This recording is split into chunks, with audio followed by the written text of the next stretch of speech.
going to talk about this wonderful watermelon soap today. This is Watermelon Splash, and it is perfect for the upcoming summer months.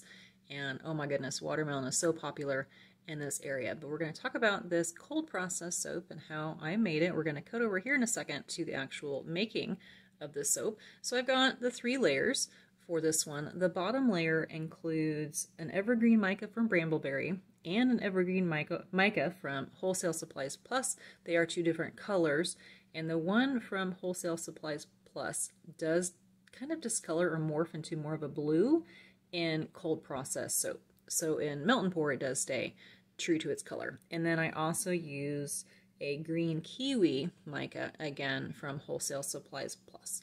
The middle layer is simply a titanium dioxide mix, and the top layer includes red mica from Brambleberry as well as red violet mica from Nurture Soap.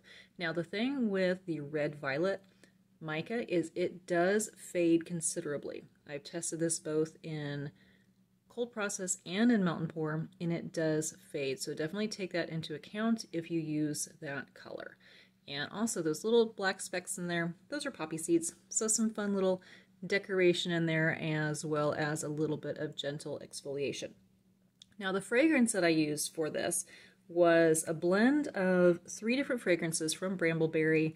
I'm not sure, I have to go back and look, but I'm not sure which ones of these are still available.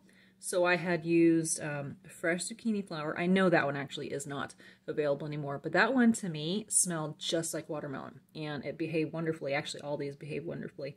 I also used cucumber melon and a little bit of summer melon spritzer. So those are the 3 fragrances I made.